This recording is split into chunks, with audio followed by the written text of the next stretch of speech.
Vikram lander rover को फिर से सर जगाने की कोशिश की जा रही है सर, क्या कहेंगे इसके लिए?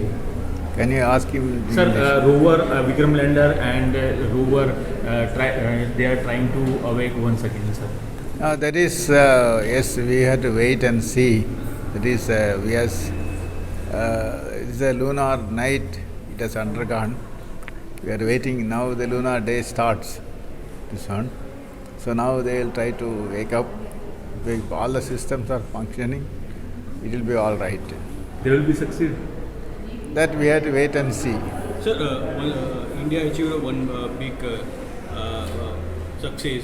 The leap system have achieved. So, what's your thoughts? Now, actually, this is not the end. A lot more new sciences will come.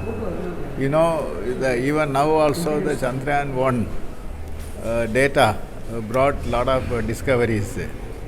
So I hope that a lot of new things will come.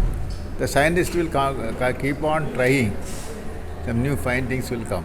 So it is not end of the story. Sir, any chances can they once again awake this rover and Vikram lander? That depends on how the system, because if you are seeing this in that system, there are mechanical system that will not have any problem. Then the solar panel, that will not have any problem. Battery may not have a problem. But the minute electronics components like a transmitter, receivers, whether they have survived in the cold temperature, that we have to see.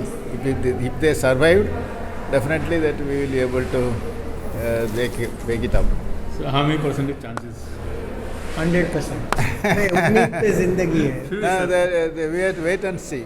कल शाम से यहाँ की शाम से वहाँ कल सूर्योदय हो चुका है चंद्र पे, और पहले हमारा प्लान था कि 22 सितंबर इवनिंग तक उसको रीएक्टिवेट करें, रोवर और लैंडर दोनों को.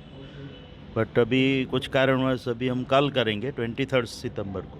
सो 23 सितंबर को फिर से लैंडर और रोवर को स्लीप मोड से बाहर निकाल के रीएक्टिवेट करने का प्लान है. सर, अब तक कितना डेटा भेजा है, कितना मीटर वहाँ पे चंद्रयान वहाँ पे मूव किया है सर? तो रोवर पहले तो हमारा प्लान था लगभग 300 से 350 मीटर घुमाने का, बट कुछ कारणवश और जो एक अर्थ स्टेशन अवेलेबल नहीं था JPL का, तो उसके कारण मूवमेंट अभी सेंचुरी हमने पार कर दिए. अराउंड 105 मीटर मूवमेंट रोवर का वहाँ पे हो चुका था पिछले, जब लास्ट टाइम 10 दिनों तक हमने रोवर को वहाँ पे चंद्र की सतह पे घुमाया था.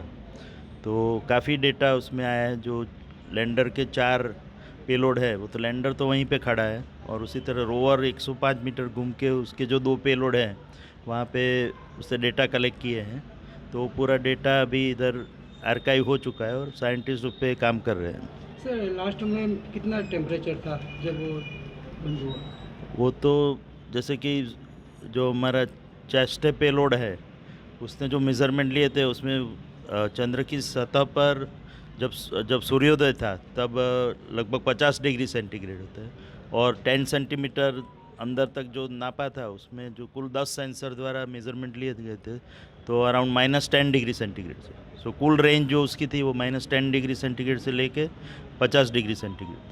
फिर से कब शुरू होगा सर? ये क्या बताया जा रहा है कि कौन सा अभी डेटा कलेक्ट करेंगे और भी शुरू? तो ये जैसे मैंने बताया, कल जब ये रिवाइव किया जाएगा, रीएक्टिवेट करके स्लीप मोड से बाहर निकाला जाएगा, और उसके बाद अगर उसका इलेक्ट्रॉनिक्स अगर सर्वाइव हो चुका है तो 4 पेलोड लैंडर के और 2 पेलोड जो रोवर के, वो दोनों काम करना शुरू करेंगे, ऐसी हमको आशा है.